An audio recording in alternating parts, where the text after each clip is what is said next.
Well, moving on, anti-migrant protests have flared again in the United Kingdom. Demonstrators gathered outside a hotel in Epping, east of London, that is housing asylum seekers. I'm scared that our country is going. We're being invaded. There's 100,000 plus people who've come by small boats. 6:42 p.m. Birmingham. Over 115,000 protesters surround Keir Starmer's migrant hotels as Britain reaches boiling point. Flames rise above rooftops, sirens scream through the chaos, and the crowd shouts one word again and again: enough.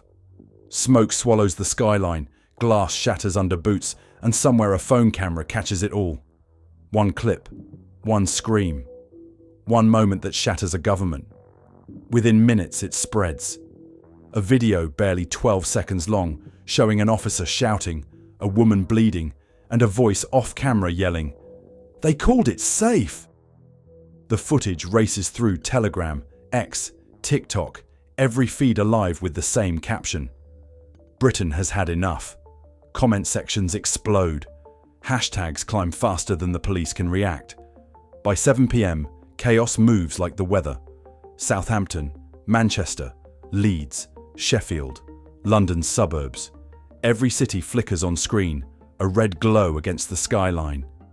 Hotel windows smashed, riot shields raised, smoke grenades rolling across the pavement. Reporters shout over the noise. Producers cut between live feeds and breaking headlines. In Southampton, crowds surge through Portswood Road. Flags wave, horns blare, chants echo off brick walls. Protect our women, save our kids. At the edge of the crowd, veterans in uniform stand shoulder to shoulder, their medals catching the streetlights. Mothers hold children close, eyes wide from the roar. It isn't a protest anymore, it's a reckoning. Police form lines, then break. Officers pull back, coughing through pepper spray, radios crackling for backup that never comes. Fire engines crawl through smoke. A single drone shot shows the city as a storm, streets pulsing with red and blue lights, the skyline shaking. By nightfall, the numbers swell. 115,000 across the country, some waving Union Jacks, others holding signs scrawled in anger. $8.2 million a day. 51,000 in hotels. Who's paying for failure? Every chant drives deeper than statistics. It's money, but it's pride too. Years of frustration finally exploding in one voice that no one can mute. Reporters in flak jackets go live from rooftops. One says, "The government is urging calm." Another replies, "No one is listening." Helicopters sweep the highways, but the crowds don't thin. They move like tide water, unplanned but unstoppable. Inside Downing Street, the lights burn past midnight. Ministers arrive through side doors, avoiding cameras. Aides whisper, passing folders marked "Urgent, South Coast." The Prime Minister hasn't appeared since the first fires. Aides brief journalists with the same line, "Contain disturbances," but the footage on every screen says otherwise. In the briefing room, tension hums through the walls. Intelligence officials warn of coordinated marches forming online. 12 cities on alert. 2 police regions out of manpower. The Home Secretary demands troop assistance. The Defence Minister shakes his head. Not yet. The silence after that sentence says everything. Someone leaks a memo within the hour. Operation Iron Gate. It outlines curfews, mobile blackouts, and travel restrictions for protest zones. The leak hits social media before the meeting even ends. Commentators call it censorship. The government calls it security. Neither side believes the other. Outside, the crowd chants louder. Flares burn orange against the night sky. Journalists describe the smell, smoke, sweat, and cheap beer like the scent of history breaking open. Every corner of Britain feels electric. It's no longer about one attack or one city. It's about trust collapsing in real time. In Leeds, protesters block the motorway. In Portsmouth, a bus burns on the bridge. In Sheffield, a police van tips onto its side, lights still flashing under shattered glass. Yet the narration stays calm, every word measured. "This is not a scene from abroad," the anchor says. "This is Britain tonight." Inside the government compound, aides scroll through live feeds in disbelief. Charts show crowd density. Every refresh grows darker red. Someone mutters, "We've lost the South." Another answers, "We're losing the North too." The phrase hangs heavy. A meeting reconvenes under fluorescent light. The Prime Minister's chair is empty. The Home Secretary argues that communication channels must stay open.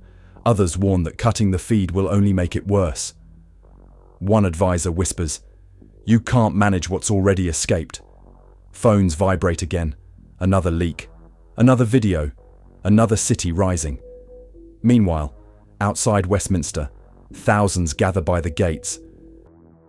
Journalists capture faces lit by phone screens streaming live footage from the protests. The chant returns, louder than before. No more silence.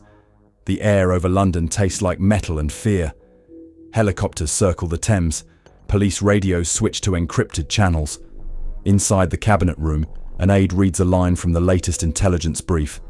Public compliance eroding at 7% per hour. No one speaks after that. In one corner, a minister asks if the army has been contacted. Another answers quietly, "They won't act against civilians." Someone else mutters, "Then who will?" Outside number 10, the noise reaches through the windows. A bottle hits the gate. Flashbulbs burst. Reporters call it the loudest night since the riots of the 1980s. And yet the narration holds steady. Calm voice, rising panic underneath. "Britain is not witnessing protest," it says. "It's watching itself wake up." The clock hits 1 a.m. The crowds don't fade. The smoke doesn't clear. The footage keeps rolling.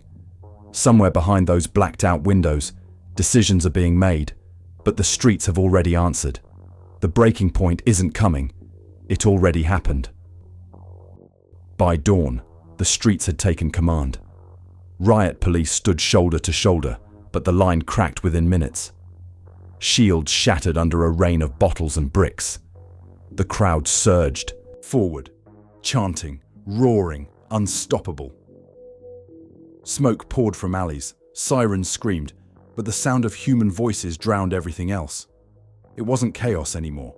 It was something older, something primal, a nation remembering what it felt like to be heard. Helicopters circled above city centers. Cameras caught soldiers in fatigues moving through side streets, their presence framed as logistical support. But the sight of military trucks beside protest banners turned fear into fury. Commentators called it optics, protesters called it occupation. The contradiction fed the fire.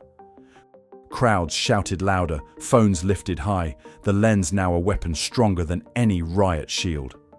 Local councils released short, empty statements, monitoring the situation, and then said nothing more. Their silence spoke louder than denial. News anchors hesitated mid-sentence, eyes flicking toward producers off-screen. In a moment no one expected, the BBC cut its live feed from Southampton. Viewers watching at home saw a gardening segment appear out of nowhere. That was the moment the blackout began. But the silence failed. Mirror uploads spread across Telegram and foreign networks faster than they could be removed. Live streams labelled offline reappeared seconds later under new titles. Proxy links, VPN mirrors, handheld footage from rooftops, by nightfall, 70 million views. Every frame carried the same heartbeat, flames, flags, defiance. Britain speaks. The phrase stamped itself across the internet, not as a slogan, but as a warning. In one clip, a line of officers stood shoulder to shoulder before a burning hotel. The crowd didn't charge. They stood still, hundreds deep, singing the anthem. Another clip showed a veteran placing his medal on the ground, whispering, "We served once, we serve again." The emotion spread like current. It wasn't rage now, it was awakening. Inside Downing Street, power flickered. The Prime Minister had not appeared publicly for more than a day. His silence grew heavier by the hour. Ministers came and went through side doors, faces pale, lips pressed tight. Aides whispered, phones vibrating on the table. One sentence echoed through the building. We've lost the streets. Leaks confirmed it hours later. Cabinet divisions spilled into the press. The Defense Secretary refused to authorize troop deployment against civilians. The Home Office blamed inadequate policing strategy. 2 junior ministers resigned before noon. Their letters hit social media before the official press release even left the printer. The headlines multiplied. Leadership in collapse. Authority in retreat. Power vacant. Public polls cratered. Approval ratings below 20%. Commentators compared the numbers to the darkest days of post-war government. The Prime Minister's office released a 2-line statement. The government remains united. The situation is under control. It convinced no one. Outside, veterans marched again. No banners, no chants, just medals glinting in daylight, footsteps synchronized like thunder rolling through empty streets. Police were ordered to disperse them, but many refused. Cameras caught officers lowering their helmets, saluting as the veterans passed.